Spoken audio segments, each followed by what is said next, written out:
एक गांव में एक प्रसिद्ध पंडित रहता था। उस पंडित का नाम गंगाराम था। वह पंडित जिस गांव में रहता था उस गांव के प्रसिद्ध मंदिर में वो पूजा करता था। गंगाराम सिर्फ पूजा ही नहीं बल्कि सभी शादियां व सभी धार्मिक कार्य वही कराता था। गंगाराम इतना प्रसिद्ध था कि आसपास के सभी गांवों में उसकी चर्चा हुआ करती थी और सभी लोग उस पंडित का बहुत आदर किया करते थे। गंगाराम पंडित इतने प्रसिद्ध थे कि सभी लोग उन्हीं से अपना धार्मिक कार्य कराने के लिए दूर दूर गांव से बुलाया करते और अच्छा दान भी दिया करते थे। एक बार पंडित जी अपने गांव से दूसरे गांव शादी कराने के लिए गए थे। वह गांव पंडित जी के गांव से 3 से 4 गांव छोड़कर था। पंडित जी जब शादी कराने के बाद वहां से लौट रहे थे तो उन्हें एक बकरी भेंट स्वरूप दी गई। गंगाराम बकरी को लेकर पैदल अपने रास्ते धीरे धीरे लौट रहे थे क्योंकि उनका गांव 4 गांव के बाद था। जिस रास्ते से गंगाराम लौट रहे थे उस रास्ते पर 4 ठग रहते थे और वह आने जाने वाले लोगों को लूटा करते थे। जब उन 4 ठगों ने पंडित जी को देखा तो बोलने लगे, आज तो सुबह से कोई नहीं मिला है और हमारे खाने पीने की व्यवस्था भी नहीं हुई। चलो आज हम इस पंडित को ही लूट लेते हैं और इनसे ये बकरी चुरा लेते हैं। किंतु उनमें से एक ठग बोलता है, अगर पंडित जी को हमने मारा तो सारे गांव वाले हमें छोड़ेंगे नहीं और हमें बहुत पाप लगेगा। ये चारों ठग पंडित जी से बकरी छुड़ाने की एक नई तरकीब निकालते हैं और चारों ठग अपने अपने काम पर लग जाते हैं। गंगाराम जब पहले गांव पहुंचने वाले होते हैं तो वहां पहला ठग उन्हें मिलता है। ये ठग एक साधारण व्यक्ति की तरह पंडित जी से राम राम करता है और उनके पैर पड़ने के लिए झुकता है। लेकिन वह रुक जाता है और पंडित जी से बोलता है, पंडित जी आप तो बहुत ज्यादा प्रसिद्ध पंडित है और लोग आपकी बहुत इज्जत करते हैं। लेकिन ये क्या आप इस गधे के साथ क्या कर रहे हैं? पहले ठग की बात सुनकर पंडित जी गुस्सा हो जाते हैं और बोलते हैं, अरे मूर्ख, ये गधा नहीं, ये बकरी है, बकरी। लेकिन वह ठग पंडित जी से कहता है कि ये बकरी नहीं गधा है, आपको किसी ने बेवकूफ बनाया है। पंडित जी फिर गुस्से से कहते हैं कि तू ही मूर्ख है, यह गधा नहीं बकरी है। और इतना बोलकर पंडित जी आगे निकल जाते हैं। पंडित जी आगे तो निकल गए लेकिन इस घटना की वजह से पंडित जी के दिमाग में एक हल्का सा भ्रम हो गया।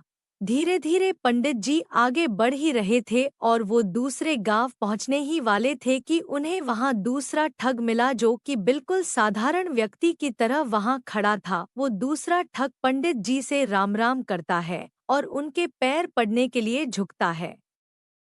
लेकिन वह भी पहले ठग की तरह रुक जाता है। पंडित जी उस दूसरे ठग को ऐसे रुकते हुए देखकर पूछते हैं, क्या हुआ, रुक क्यों गए? तो वह बोलता है, पंडित जी आप इस गधे को साथ लेकर क्यों घूम रहे हो? इससे आप खंडित हो जाओगे और लोग आपके बारे में क्या सोचेंगे। इससे बेहतर आपके लिए यही है कि आप इस गधे को भगा दो। इस दूसरे ठग की बात सुनकर पंडित जी को बहुत गुस्सा आता है और बोलते हैं, तुम मूर्ख हो, दिखाई नहीं देता यह बकरी है और तुम बोल रहे हो गधा है।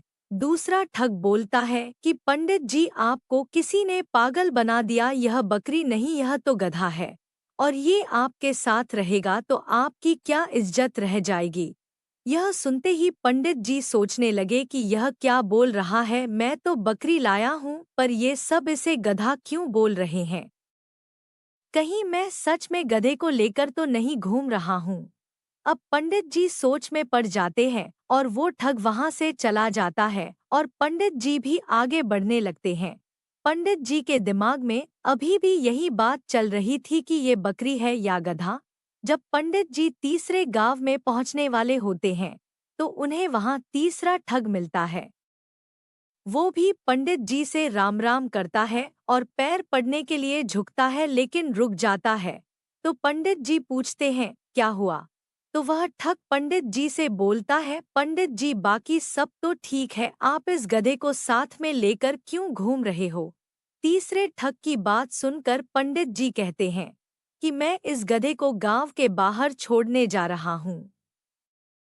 मुझे रास्ते में दयनीय हालत में मिला था और पंडित जी वहां से निकल जाते हैं। ये तीन ठगों की बात सुनकर पंडित जी का विश्वास खुद से उठ जाता है और उन्हें लगता है कि लोग सही बोल रहे हैं और मैं गलत हूँ। लेकिन फिर सोचते हैं कि मैं सही हूँ। इसी तरह उनका विश्वास खुद पर से गिरने लगता है और सोचते हैं कि मैं अपने गांव पहुंचने वाला हूं। अगर ये बकरी नहीं हुई और गधा हुआ तो लोग मेरे बारे में क्या सोचेंगे। इन्हीं सब विचारों के चलते पंडित जी चौथे गांव पहुंचने वाले होते हैं कि उन्हें चौथा ठग मिलता है और वो भी पंडित जी से राम राम करता है और पैर पड़ने के लिए झुकता है, लेकिन वो भी रुक जाता है। पंडित जी इस चौथे ठग से पूछते हैं क्या हुआ, तो वह ठग पंडित जी से कहता है कि पंडित जी आप इस गधे को साथ में लेकर क्यों चल रहे हो। पंडित जी उस चौथे ठग से कहते हैं कि मैं इस गधे को गांव के बाहर छोड़ने ही वाला था। तो वह ठग बोलता है कि पंडित जी यह गधा आपको शोभा नहीं देता, लोग आपके बारे में क्या सोचेंगे। आप इसे मुझे दे दीजिए, मैं इसे बाहर छोड़ आऊंगा। इसी के साथ पंडित जी अपने आप पर विश्वास को खो देते हैं और उस बकरी को गधा समझकर उस ठग को दे देते हैं और अपनी बकरी को छोड़कर आ जाते हैं। उन चारों ठगों की ये तरकीब काम कर जाती है और वह पंडित जी से बकरी छुड़ा लेते हैं और उसे बेचकर पैसा कमा लेते हैं। शिक्षा, हमें खुद पर विश्वास रखना चाहिए। दूसरा व्यक्ति क्या कह रहा है उससे हमें कोई फर्क नहीं पड़ना चाहिए, क्योंकि रास्ता भटकाने वाले बहुत मिलेंगे। इस कहानी में भी वही हुआ है। अगर पंडित जी को खुद पर पूरा विश्वास होता कि हाँ ये बकरी ही है, तो वह अपनी बकरी को ठगों को नहीं देते। इसी तरह हमें भी अपने ऊपर विश्वास रखना होगा।